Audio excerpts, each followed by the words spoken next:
دنیا کو سب سے پہلے پڑھنے کا تصور دیا ہو، اس پیغمبر کے ماننے والے اب ناخوادہ ہوتے جا رہے ہیں۔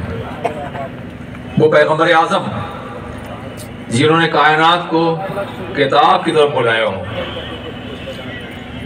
آج ان کی قوم کے ہاتھوں میں کتاب نہیں ہے۔ کیا یہ تاریخ کا بہت بڑا المیہ نہیں ہے؟ وہ پیغمبر اعظم جس نے انسان کو عظمت انسانیت سے آشنا کرنے کے لیے انسان کے سب سے عظیم جوہر علم کو دنیا کے سامنے پیش کیا ہو، آج اسی قوم کے اسی پیغمبر کے ماننے والے دنیا میں علمی اعتبار سے انتہائی پسماندہ نظر آ رہے ہیں۔ حضرات گرامی، کہنے کو ہمارے ہزاروں مدارس ہیں، ہزاروں درسگاہیں ہیں، لیکن اس کے باوجود ہماری علمی تشنگی نہ بجھتی ہے اور نہ علمی خلافت ختم ہوتا ہوا نظر آتا ہے۔ آج دنیا اپنے علم کی بنیاد پہ چاند کے کمندے ڈال رہی ہے، سورج کی شعاؤں گرفتار کر رہی ہے، زمان و مکان کی وسعتیں سمٹی ہوئی نظر آ رہی ہیں، اور آج ہم اپنے گھر کی چار دیواری مقید ہو کر رہ گئے، اپنے ماحول میں انتہائی پسماندہ تصور کیے جا رہے ہیں۔ اس کی وجہ کیا ہے؟ کیا آپ سمجھتے ہیں قرآن عظیم نے ہم کو زندگی کی راہوں کی تمام حیثیتوں سے وضاحت نہیں فرمائی؟ قرآن عظیم تنہا وہ کتاب ہے جس نے عقل و شعور، فکر و تجربہ، مشاہدہ، بصیرت اور بصارت، ان تمام توانائیوں کو مخاطب فرمایا ہے۔ کیا تم فکر سے کام نہیں لیتے؟ تم شعور سے کیوں نہیں کام لیتے؟ تم ادراک کیوں نہیں کرتے ہو؟ تم مشاہدہ کیوں نہیں کرتے ہو؟ تم بصیرت سے کیوں محروم ہو؟ تم بصارت سے کیوں محروم ہو؟ تم علم سے کام کیوں لیتے؟ تم علم کیوں نہیں حاصل کرتے؟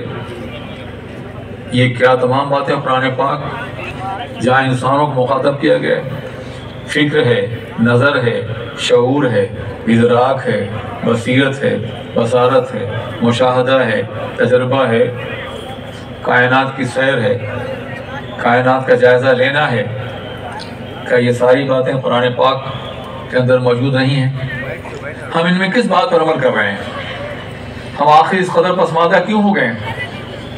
ہم قرآن پاک کی تلاوت ضرور کرتے ہیں اور کرنا چاہیے، میں تلاوت کا مخالف نہیں ہوں، لیکن دنیا کی یہ پہلی کتاب ہے جو پڑھائی تو جاتی ہے مگر سمجھائی نہیں جاتی، جو پڑھتے ہیں لوگ مگر جانتے نہیں اسے۔ کتنا بڑا ظلم کیا ہم نے اللہ کی کتاب پر اور اپنی زندگی پر، وہ کتاب جس نے عرب کے پسماندہ انسانوں کو، صحرا نشینوں کو کائنات کی قیادت کا منصب عطا فرمایا تھا، آج اس کتاب سے ہمارا رشتہ ٹوٹ چکا ہے، عدم علم کی بنیاد پر، جہل کی بنیاد پر۔ اللہ کے رسول تاجدار دو عالم صلی اللہ علیہ وسلم حرا کی تنہائیوں سے نکلے تو کتاب لے کر کے آئے ہیں۔ اس زمانے میں اور بھی دعائیات تھے جس کی طرف لوگوں کو مخاطب کیا جا سکتا تھا۔ عرب کی سرزمین دو حصوں میں بٹی ہوئی تھی، آدھے پہ روم کا قبضہ تھا، آدھے پہ ایران کا قبضہ تھا۔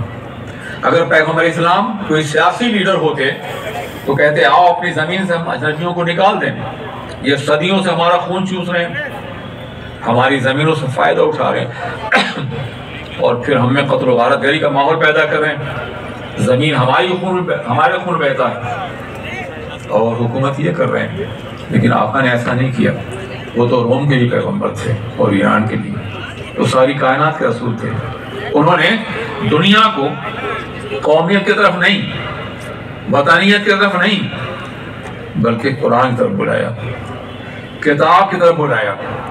جس پیغمبر کی دعوت کتاب کے لیے ہو، آج اسی پیغمبر کے ہاتھ کی قوم کے ہاتھ میں کتاب نہیں رہ گئی۔ اتر کر ہیرا سے سوئے قوم آئے اور ایک نسخہ کیمیا ساتھ لائے، اس نسخہ کیمیا سے ہماری زندگی کتنی دور ہوتی چلی جا رہی ہے، اس کا اندازہ آپ کر رہے ہیں؟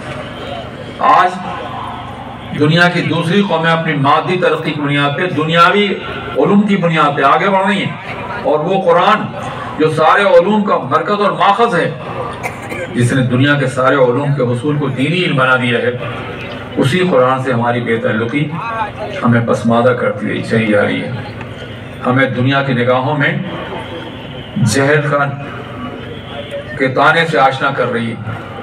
آپ نے کبھی سوچا کہ اسلام کا انقلاب خالص علمی انقلاب تھا؟ اسلام سے پہلے کے دور کو دور جاہلیت کہتے ہیں، اسلام کو دور اسلام کہتے ہیں۔ اگر اسلام سے پہلے کے دور کو دور جاہلیت کہا گیا تھا تو اسلام کو دور علم کہنا چاہیے تھا، لیکن اسلام کے دور کو اسلام کہا گیا۔ کیوں؟ اس لیے کہ جہاں جاہلیت ہوگی وہاں اسلام نہیں ہوگا، اور جہاں اسلام ہوگا وہاں جاہلیت نہیں ہوگی۔ کبھی آپ نے سوچا کہ مسلمانوں کے سب سے بڑے دشمن کو ابو جہل کہا گیا؟ ابو جہل جہالت کا باپ، یعنی اس کی دشمنی کی وجہ اس کا جاہل ہونا تھا۔ جہل انسان کو حقائق کا، صداقتوں کا دشمن بنا دیتا ہے۔ جہل اور پسماندگی یہ دونوں لازم و مطلوب ہیں۔ جس قوم کے اندر جہالت ہوگی اس قوم کے اندر پسماندگی بھی یقینی طور ہوگی۔ آپ ذرا سوچیں، 1492 میں اسپین کا زوال ہوتا ہے۔ وہ اسپین کا زوال ایک ملک کا زوال نہیں تھا، ہماری فکر کا زوال تھا، ہمارے فلسفے کا، ہمارے علمی کارواں کا، ہماری علمی قیادت کا، ہماری سائنس کا، ہمارے فلسفے کا، ہمارے تجربے کا، ہمارے مشاہدے کا زوال تھا۔ اس کے بعد سے وہ زوال اب تک چلا رہا ہے، اور ہم ابھی تک سنبھل نہیں پائے ہیں، اور نہ کہ ہم نے اجتماعی طور پہ سنبھلنے کی کوشش کی۔ اللہ نے 100 سال پہلے ہمیں دنیا کی معاشی اعتبار سے طاقتور قوم بنا دیا تھا۔ دنیا میں ہماری تعداد 24% ہے یا 25%، مگر جو سرمایہ قدرت نے ہمیں عطا فرمایا تھا وہ 26% تھا۔ اگر ہم نے سرمایہ کو، اپنی معدنیات کو، اپنے ذخائر کو، اپنے پیٹرو ڈالر کو علم کے لیے استعمال کیا ہوتا، درسگاہیں قائم کی ہوتی، یونیورسٹیاں قائم کی ہوتی، تجربہ گاہیں قائم کی ہوتی، تو آج افلاک پر ہماری حکمرانی ہوتی، خلاؤں میں ہم پرواز کر رہے ہوتے۔ لیکن برا ہو ان ارباب اقتدار کا جنہوں نے اپنی دولت کو تفریحات پہ تو خرچ کیا، مگر علم پر خرچ نہیں کیا، دین کے لیے نہیں، مسلمانوں کی اجتماعی فلاح کے لیے نہیں، عالم اسلام کی برتری کے لیے نہیں، اور آج اس کی وجہ سے وہ بھی آفات کا شکار ہیں اور ہم بھی آفات کا شکار ہیں۔ اللہ تعالیٰ مسلمانوں کو شعور عطا فرمائے کہ جو بھی بچے کچھے وسائل ہیں، جو بھی توانائیاں موجود ہیں، ان کو علم کے اوپر خرچ کریں۔